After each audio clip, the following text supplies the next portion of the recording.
बाहर से देखे जाने वाली कहानी नहीं है। ये कहानी अंदर बैठ के लिखी गई है, पंजाब की आपको इसमें खुशबू आती है। सिनेमा से लोग प्रभावित होकर गालियां दे रहे, तो वैसा तो नहीं है। मेरे अपने फादर ने मुझे पूछा, यार तुम्हारे इसमें इतनी गालियाँ क्यों होती हैं, हम तो देख ही नहीं सकते। मैंने कहा मत देखो, मतलब आपके लिए मैंने शायद बनाया नहीं है, मैंने अपने लिए बनाया है। कोई कहानी पढ़ रहे होते हो ना, और जब कास्टिंग प्रोसेस में घुसते हो, बहुत मुश्किल होता है। आपको सडनली एक पॉइंट पे लगता है कि यार आप जो फेस आप इमेजिन कर रहे होते हो, एक भी नहीं मिलता। तो ये बहुत ज़रूरी है कि आप you let the characters write the story for you and you go along with them on the journey rather than trying to play God and give perspective.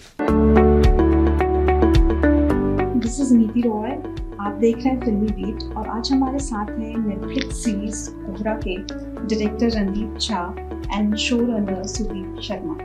Hello sir, welcome to Filmy. Hello Neeti, thank you for having us. And सबसे पहले congratulations for the like immense success the show is getting. Thank you sir, जब आपके बनाए किसी कहानी को लोगों से इतना प्यार मिलता है, इतना एप्रिसिएशन मिलता है, does it give a sense of like validation, and does it affect your like upcoming writings and projects? I mean it does give, I mean I'll be lying if I said it doesn't give a sense of validation, वो होता है आप but मेरे लिए ना सबसे पहली जो ऑडियंस होती है वो मैं हूँ। मतलब first when I watch it in the edit or when I am like when I finish it, then I should be feeling happy about it. That's the first audience.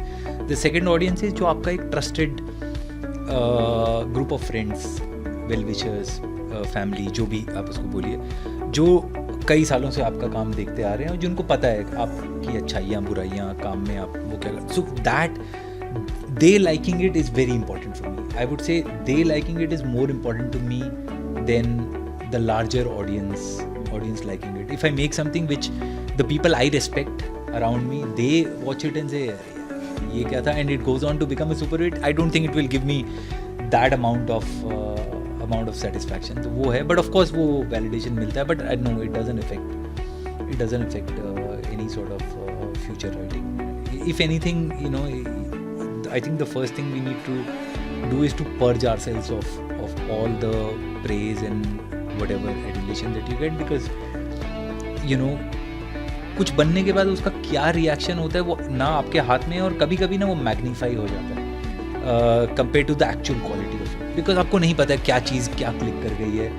वो I think as makers it's very important to have that sense of objectivity about your own work. यार ठीक है, ये लोग सब बोल रहे हैं, इसका मतलब ये नहीं है कि इतना अच्छा है, थोड़ा पर्सपेक्टिव वो रखना चाहिए। तो उसको पर्च करो, भूल जाओ। So one of the things that I do is I delete every message that I get. I'm not on social media, so anyways मैं कम मुझ तक पहुँचता है वो, and then I delete every message that I get of congratulations or praise. Just delete everything, clean slate and move on. and so does it affect you, because आप social media पर अगर होंगे, people are like एक छोटी से छोटी details के बारे में लोग बात करें, the setting of the show या हर कैरेक्टर का क्या किस तरह से वो बढ़ रहा है उसके बारे में लोग बात करें, द स्मॉलेस्ट डिटेल्स। मेरे लिए तो बहुत नया है, तो मुझे तो अभी बहुत मज़ा आ रहा है जब लोग प्रेज कर रहे हैं, बात कर रहे हैं। तो अभी के लिए मुझे पता है कि 1-2 साल बाद क्या होगा, कैसा होगा पता नहीं, बट अभी मैं एंजॉय कर रहा हूँ। एक चीज़ जो है जो क्योंकि आप नॉर्मली हम लोग इतना अपने आप को एक्सप्रेस नहीं करते रहते हर किसी चीज़ पे, हर थॉट पे या लाइफ के बारे में बात कर रहे हैं या चीज़ों के बारे में, अपने वर्ल्ड व्यू के बारे में हम लोग नहीं करते हैं। कोशिश ये रहती है कि जो भी थॉट्स हैं हमारे, हम लोग अपने पास रखें और काम के थ्रू वो चीज़ आए। क्योंकि या तो 1-2 जगह ही जा सकता है, या तो अगर बात करते हो फिर वहाँ चला जाएगा, आपके काम में नहीं आएगा। तो आप उसको ना संचित करके रखने की कोशिश करते हो, और जो एग्जैक्टली आप सोचते हो, चाहे सही है गलत है पता नहीं, हो सकता है कि आपका वर्ल्ड व्यू बहुत ही गलत हो। आप जो ह्यूमन बिहेवियर के बारे में सोचते हो, किसी चीज़ों के बारे में, वो बहुत ही गलत हो सकता है, बट वो काम में दिखेगा, एंड देन सडनली उसका जो अप्रिसिएशन मिलता है कि यार ये आपने कितना अच्छा दिया है, कोई बोलता है कि यार ये जो था, और वो फिर आपको ना अपने ऊपर ट्रस्ट आता है कि यार हाँ, मेरा जो थॉट प्रोसेस है, मैं जिन लोगों के साथ बैठता हूँ, जिनके साथ हम लोग कॉन्वर्सेशन करते हैं। इनफैक्ट जब मैं पहली बार स्लीप से मिला था और स्क्रिप्ट पढ़ने के बाद इन्होंने मेरे को बुलाया, हम बैठे, हमने स्क्रिप्ट की बात नहीं की थी, उन्होंने बस मेरे से पूछा कि कैसा लगा आपको, मैंने कहा कि अच्छा लगा, और हम लोग 5-6 घंटे बैठे, कम से कम 6-7 5 चाय पी ली हम लोगों ने, और हम लोग सिर्फ नॉर्मल बातें कर रहे थे, फिल्म के बारे में बात कर रहे थे, और फिल्म के थ्रू जो ह्यूमन बिहेवियर एक्सप्लोर कर रहे हैं, जो मास्टर्स हैं, डायरेक्टर्स हैं, उन सब के बारे में बात कर रहे थे। और अच्छा लग रहा था, मुझे लग रहा था कि यार सेम पेज पे हैं, जो सेम सेंसिटिविटीज़ हैं, जो लाइफ के बारे में सेम सोचते हैं, और वो आप एक्सप्रेस करते हो अपने काम के थ्रू, तो वो एक थोड़ा सा अच्छा लगता है, ट्रस्ट आता है। एंड लाइक सुदीप सेड कि एक पॉइंट के बाद आपको वापस से जाना पड़ता है वहाँ की शुरू जिस थॉट के साथ, जिस चीज़ों के साथ किया था, क्योंकि उसके बाद फिर बहुत ज़्यादा वो कोटिंग हो जाती है, लोग बहुत, तो आपको वो सब काम के लिए वापस भूलना पड़ता है कि हो गया। एंड इनफैक्ट जैसे मैंने आज तक जब भी मेरा कोई काम आया है, मैंने वापस देखा नहीं है उसको, क्योंकि और नॉर्मली यही होता है कि आपको बहुत सारी गलतियाँ दिखती है, क्योंकि आप जो करना चाह रहे होते हो, अचीव करना चाह रहे हो, उसका 20-30% 40% हमेशा नहीं हो पाता, क्योंकि इतनी सारी चीज़ें, बहुत कॉम्प्लेक्स आर्ट फॉर्म है, फिल्म है, प्रोडक्शन इन्वॉल्व होता है, 10 चीज़ें होती हैं, आप जो सोचते हो उसका 60-70 कहीं लैंड करता है, तो आपको हमेशा वो ये रह गया था, नहीं यहाँ पे मैंने ये सोचा था, तो आप वापस से चाहते हो कि किस थॉट के साथ आपने शुरू किया था, एंड इस बार वापस से अचीव करने की कोशिश करते, तो एक तो वो है, एंड ट्रस्ट बढ़ता है आपका खुद के थॉट के ऊपर, राइट, क्या जो मैं कर रहा हूँ जिस थॉट के साथ वो सही है, मतलब कि अगर वर्क करता है तो या बॉलीवुड फिल्मों में हमने पंजाब के खेतों में रोमांस तो बहुत ज़्यादा देखा है। When and where you got this idea to make a thriller और एक intense human drama इसके around, and क्या ये किसी real incident से भी somehow inspired था? How it started? नहीं, ये स्टोरी किसी रियल इंसिडेंट से इंस्पायर्ड नहीं है, बट बहुत सारे रियल लाइफ कैरेक्टर्स से इंस्पायर्ड है। गुंजित चोपड़ा जो डिगी सिसोदिया के साथ इस शो के राइटर क्रिएटर हैं, उन्होंने पंजाब में बहुत वक्त बिताया है, और पंजाब के बहुत सारे उनके पास लिव्ड एक्सपीरियंसेस हैं, बहुत सारे लोगों को जानते हैं और बहुत ही अंतरंग तरीके से जानते हैं। तो ये बहुत सारे कैरेक्टर्स जो इस शो में हैं, वो कैरेक्टर्स हैं जिनसे वो मिले हैं, हम मिले हैं, जो उनकी लाइफ का हिस्सा है, तो वो कहीं ना कहीं वो दिखता है इस शो में, इस शो की राइटिंग में, इस शो की मेकिंग में। वो आपको कि ये ना बाहर से देखे जाने वाली कहानी नहीं है, ये कहानी अंदर बैठ के लिखी गई है, पंजाब की आपको इसमें खुशबू आती है, तो वो बहुत अच्छी बात है मेरे ख्याल से इस राइटिंग के बारे में। और वो रणदीप ने भी जिस तरह से बनाया है, वो चीज़ निकल के आई है। एक जो पर्सपेक्टिव है वो बहुत ही अंदरूनी पर्सपेक्टिव है, आप बाहर से चीज़ों को देखने की कोशिश नहीं कर रहे हो, बलबीर के नज़रिए से देखने की कोशिश कर रहे हो, जो वहीं का एक प्राणी है, जो बिल्कुल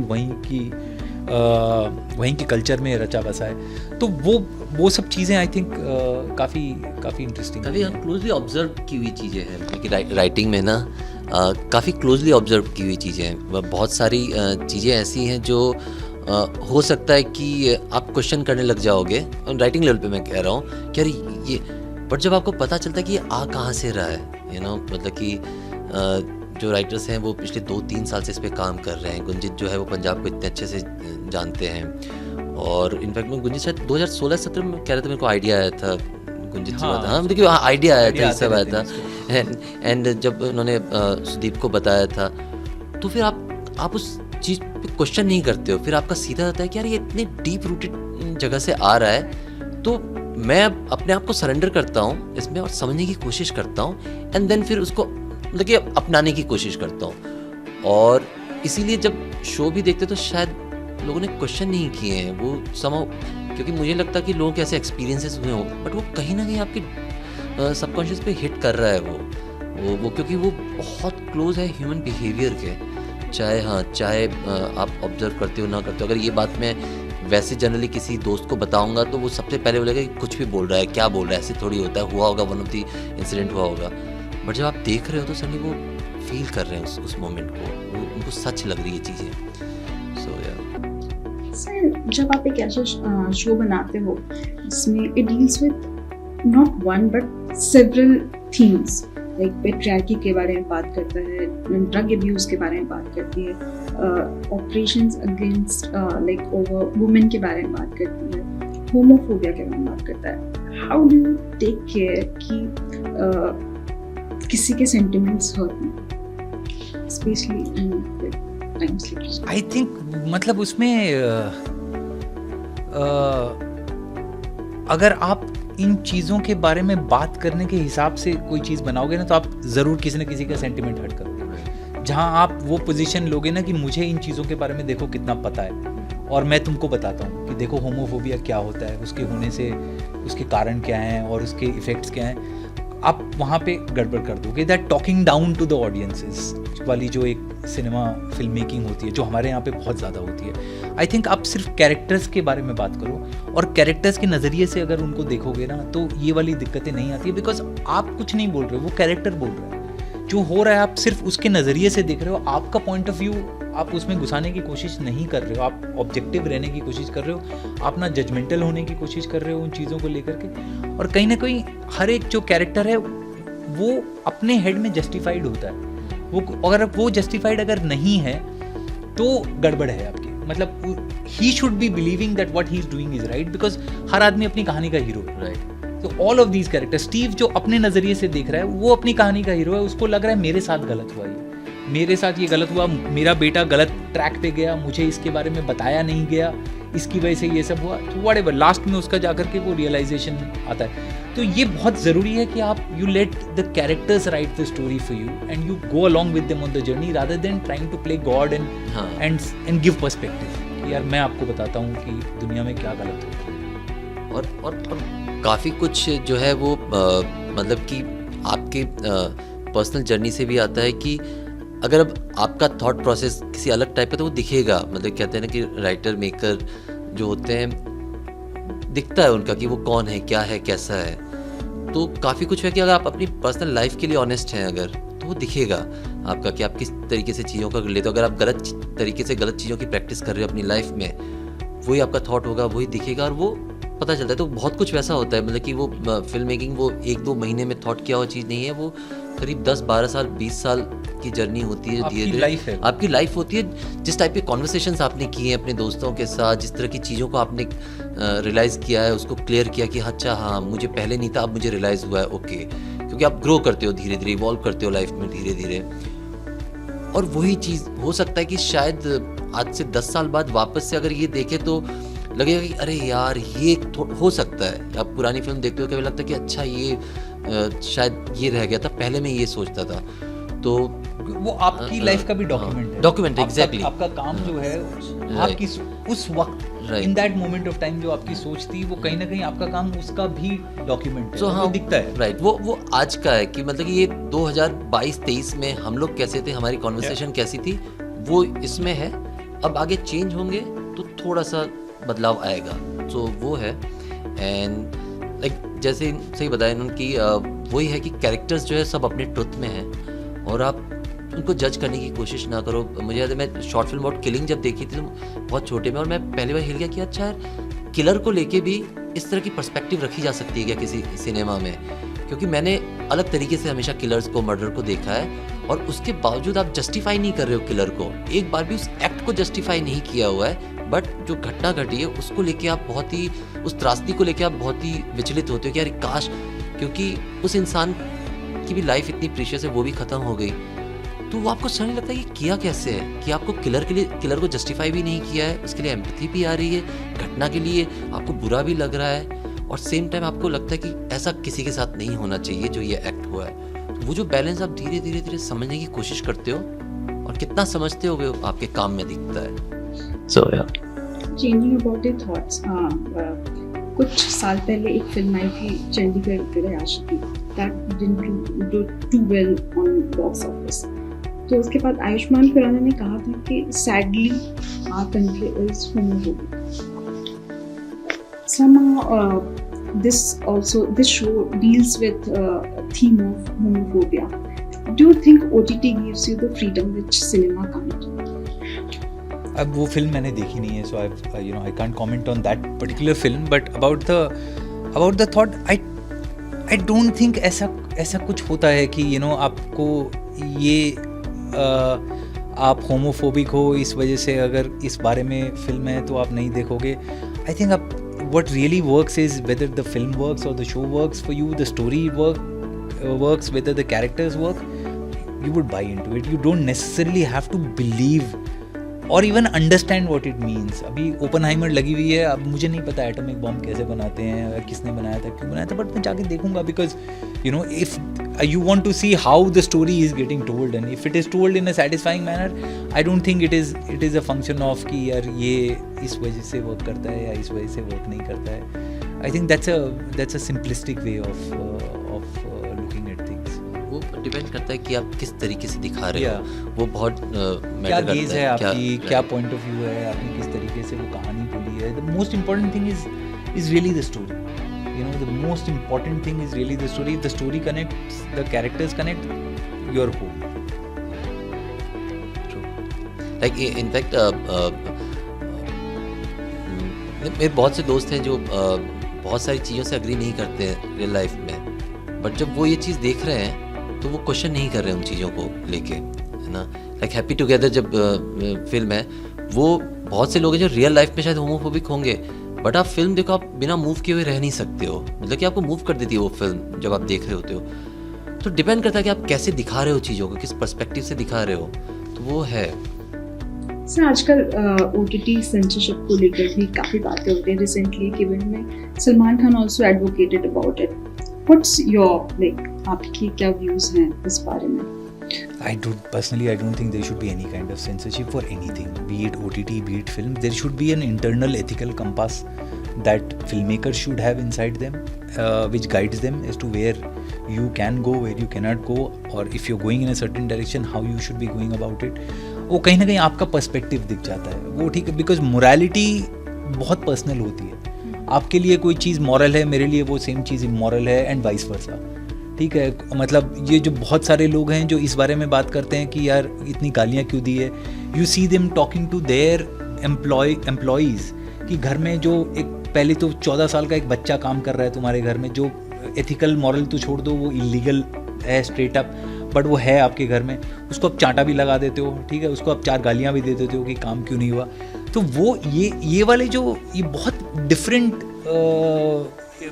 130 करोड़ लोगों के देश में 130 करोड़ मॉरल व्यू पॉइंट्स होंगे, और उसका कोई भी एक सिंगुलर बेस नहीं बनाया जा सकता। आपका एक, आई थिंक फिल्म मेकर्स का एक एथिकल वो होना चाहिए, ठीक है, there should be guidelines as to you know कि how much you know where you can go, where you can not go, but I think it has to come from inside you is the most important thing actually, you know, rather than कि इसका कोई जवाब नहीं है। मतलब मेरे अपने father ने मुझे पूछा, यार तुम्हारे इसमें इतनी गालियाँ क्यों होती हैं, हम तो देख ही नहीं सकते। मैंने कहा मत देखो, मतलब आपके लिए मैंने शायद बनाया नहीं है, मैंने अपने लिए बनाया, और ये मुझे ऐसा लगता है कि रियलिस्टिकली ये ऐसा होता है।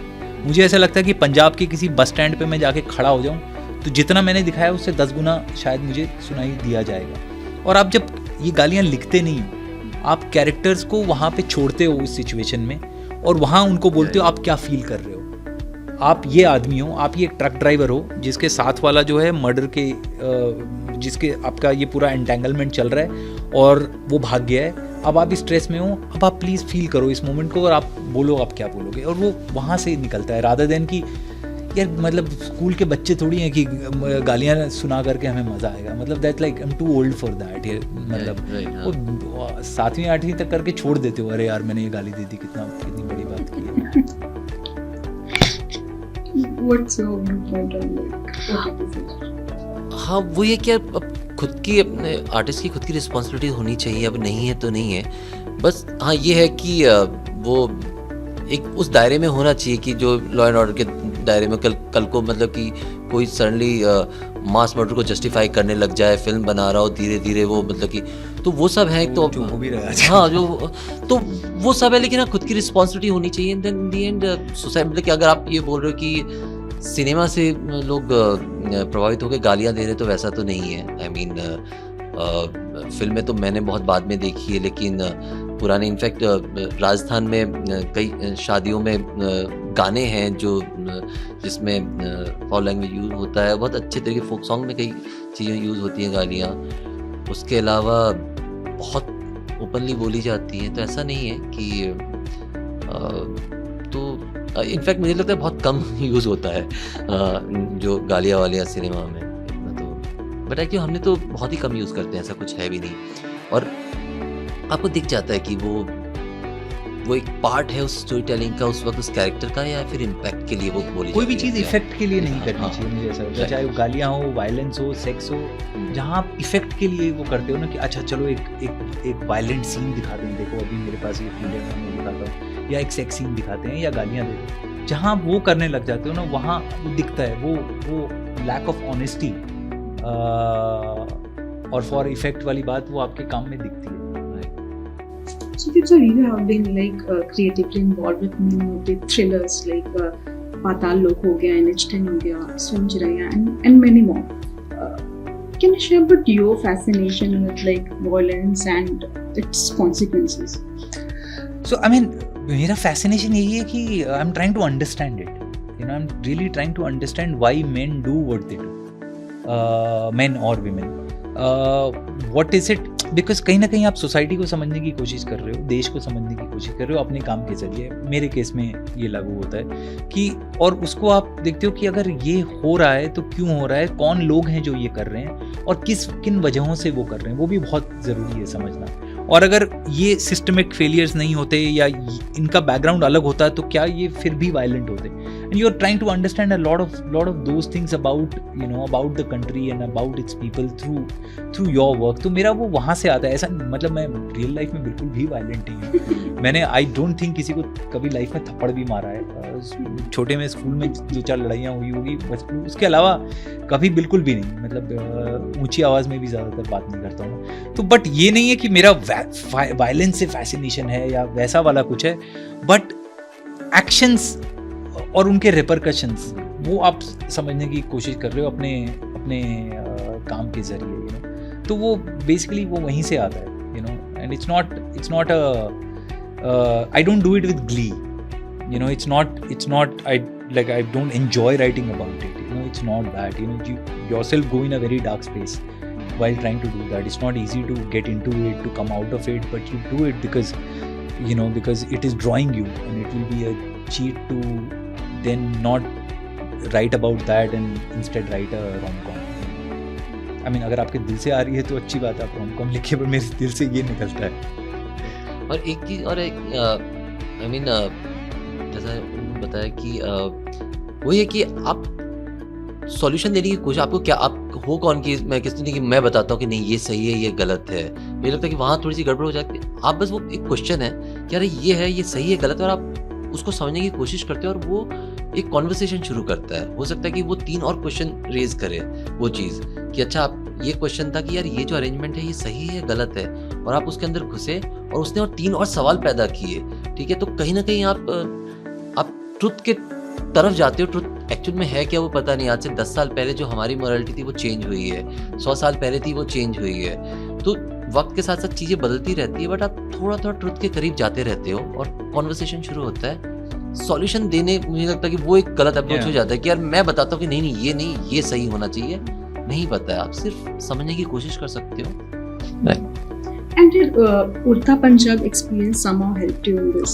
Yes, it did a lot because उड़ता की रिसर्च के दौरान, शूट के दौरान मैंने काफ़ी वक्त बिताया था पंजाब में। पंजाब को बहुत अच्छे से समझा था एक लेवल तक एटलीस्ट। तो वो एक्सपीरियंस, मतलब जब कोहरा हमने शुरू किया तो काफ़ी एक अंडरस्टैंडिंग थी मुझे उस जगह की, उन लोगों की किस बारे में है। तो वो काफ़ी अच्छा था। इनफैक्ट उड़ता का एक्सपीरियंस ही था जो मुझे दोबारा पंजाब लेके गया, बिकॉज मुझे इतना अच्छा लगा वो फिल्म लिख करके और उन लोगों से मिल करके और उस जगह को समझ करके, और ये लगा कि यार अभी भी मैं बहुत एक सरफेस लेवल तक ही समझ पाया हूँ। There is so much more about to learn about Punjab, so much more to explore. And honestly I just wanted to go on that journey कि यार, बिकॉज कि आप रिसर्च करोगे, लिखोगे, शूट करोगे, आप 2 साल पंजाब के हो, आप वैसा एक वो आपकी वो जर्नी होने वाली है लाइफ में, तो why not do it. And it's such a beautiful and such an interesting place with such wonderful people that just wanted to go back to it. So much to explore. और आप मतलब जितनी बार जाते हो आपको लगता है कि हाँ इस बार कुछ और नया अलग देखा है? होता है बिल्कुल, क्योंकि मैं पहली बार गया था तो मेरे लिए तो बहुत नया एक्सपीरियंस था। बहुत चेंज हुआ है तब से, इस दौरान भी।